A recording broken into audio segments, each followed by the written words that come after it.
तो दोस्तों कल होने वाला है साल का सबसे बड़ा मैच, जहां पे रियल मैड्रिड फेस करेगी अपने घर सैंटियागो बर्नाबाउ में बार्सिलोना को सीजन के पहले एल क्लासिको में। वो ये सिर्फ कोई मैच नहीं है, ये है जाबी अलोंसो का पहला El Clasico as a Real Madrid manager, जहां पर ये राइवलरी एक नई कहानी लिखने वाली है। ऊपर से बार्सिलोना के पास उनके मैनेजर हांसी फ्लिक अवेलेबल नहीं होंगे साइडलाइंस पे, तो रियल मैड्रिड के पास ये बहुत ही अच्छा मौका है ला लीगा ट्रॉफी के ऊपर एक हाथ रखने का।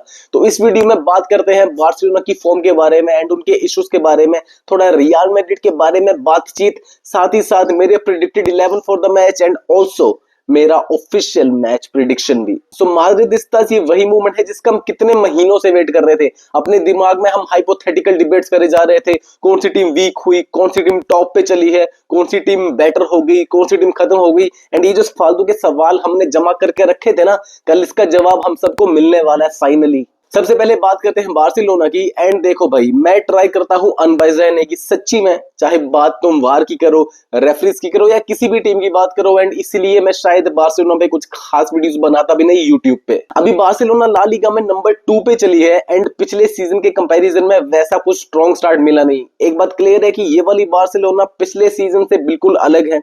पिछले सीजन उन्होंने ला लीगा जीता, कोपा डेल रे जीता, सुपर कोपा जीता एंड यूएफए चैंपियंस लीग के टॉप 4 में आए। और सबसे बड़ी चीज, रियल मैड्रिड को उन्होंने 4 बार हराया था, not once, not twice, not even thrice, 4 times defeat. उन्होंने रियल मैड्रिड को पूरी तरह से डिस्ट्रॉय कर दिया था भाई। लेकिन अब चीजें बिल्कुल बदल चुकी हैं। हो सकता है सेम रिजल्ट्स रिपीट हो, लेकिन भाई हिस्ट्री बार बार रिपीट नहीं होती। एंड ऑनेस्टली मैं भी चाहूंगा कि खासकर इस बार कुछ भी रिपीट ना हो।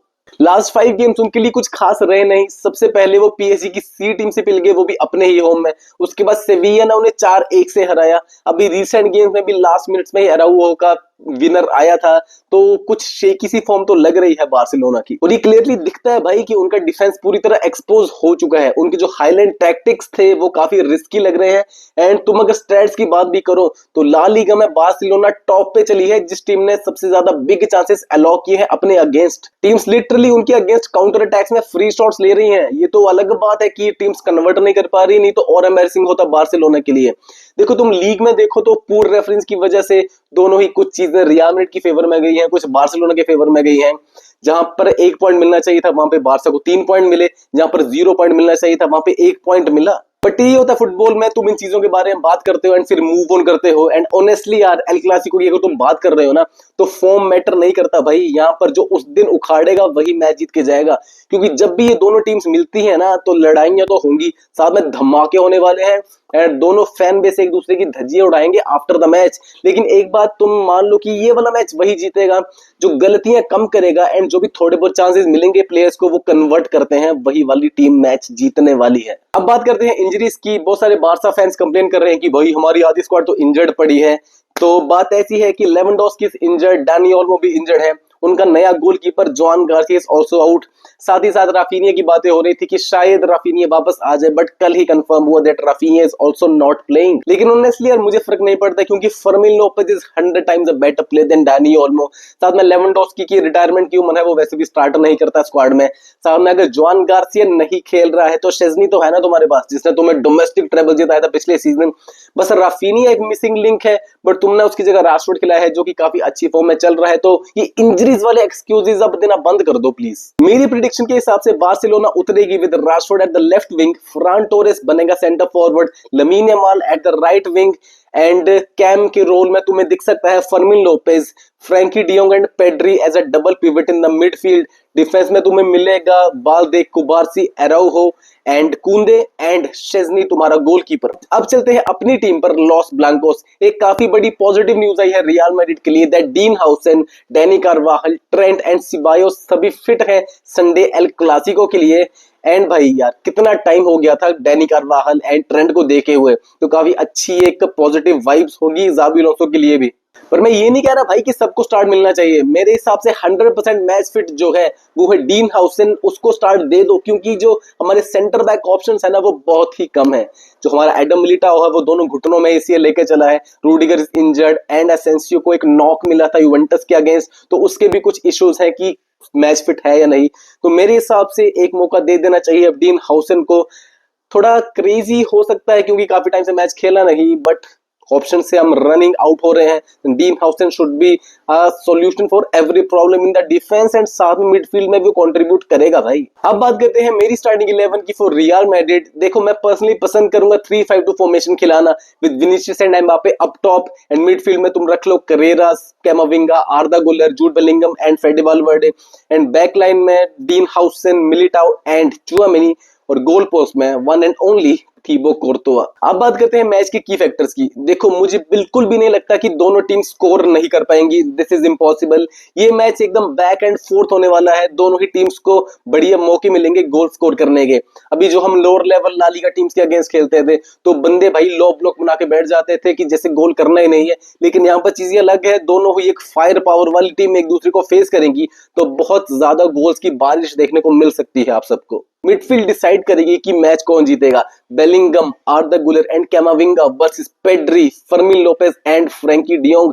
पूरा एक वॉर होने वाला है मिडफील्ड में, इसलिए मैंने आर्दा गुलर को रखा भाई मिडफील्ड में। Arda is dangerous in midfield and Jude Bellingham को भी अपना बेस्ट देना होगा अगर कुछ उखाड़ना है इस बार मिडफील्ड में। तो सबसे बड़ा बैटल होगा lamin Yamal versus Alvaro Carreras का एंड यही रीजन है कि हम अल्वारो करेरास को लेकर आए बेंफिका से।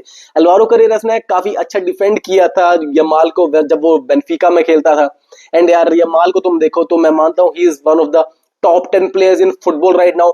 बंदा कॉन्फिडेंट है, काफी डेंजरस है एंड यार मैच में कितने शॉट्स लेता ही रहता है हर टाइम। करेरास को अपनी लाइफ का सबसे बड़ा टेस्ट मिलेगा भाई इस मैच में। विनीसियस जूनियर एंड कैमाविंगा को उसके साथ बैक ट्रैक करना पड़ेगा, थोड़ा सपोर्ट चाहिए अल्वारो करेरास को भी, क्योंकि अगर थोड़ा सा भी स्पेस छूट गया ना तो लमीन यमाल उस स्पेस को पूरी तरह से एक्सप्लॉइट करने वाला है। मैं एक्सपेक्ट कर रहा हूं कि एक गोल या एक असिस्ट यमाल ले ही जाएगा, पर अगर अल्वारो करेरास ने लमीन यमाल को पॉकेट कर दिया ना देन रियल मैड्रिड ये वाला मैच पक्का जीत जाएगी। दूसरा की बैटल है फेडे Valverde eight the right wing back and मेरा पर्सनल ओपिनियन मैं फेडे को ट्रेंट और कारवाहल दोनों से ऊपर स्टार्ट दूंगा, क्योंकि बंदा भाई पहले तो बीस्ट है और ऊपर से डिफेंसिवली बेटर है, फास्ट है एंड फ्लेक्सिबल भी है। बंदा ओवरलैप रन्स भी देता है, मिडफील्ड में ट्विक भी करता है and this is perfect for Real Madrid.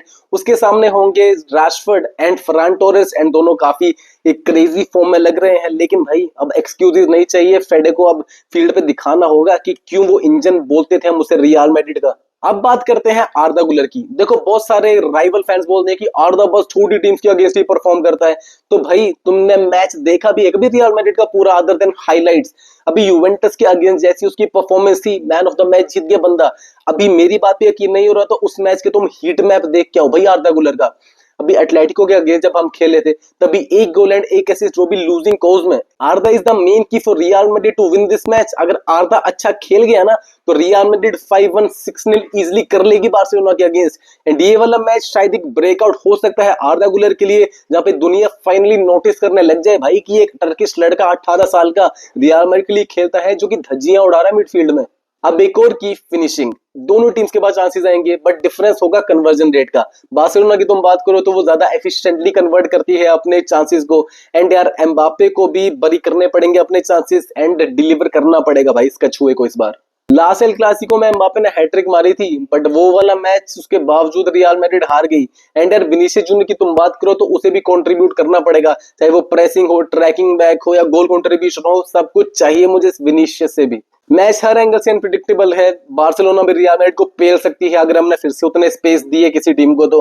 दूसरी तरफ अगर मैड्रिड भी करने पे आ गई और सेविया जैसे चांसेस बने तो मैड्रिड भी भाई बार्सिलोना को बुरी तरह से हरा सकती है। तो अगर फॉर्म के हिसाब से एंड एक रियलिस्टिक सी प्रेडिक्शन दूं तो मुझे लग रहा है कि रियल मैड्रिड ये मैच जीतेगी बाय 3-1। मेरे हिसाब से तुम्हें एम्बापे के गोल देखने को मिल जाएंगे एंड शायद एक आध गोल तुम्हें आर्दा गुलर का भी देखने को मिल जाए एंड दूसरी तरफ बार्सिलोना शायद एक पेनल्टी से गोल स्कोर कर दे। लेट्स सी क्या होता है मैच में, क्योंकि भाई बहुत ही ज्यादा डरा हुआ हूं मैं।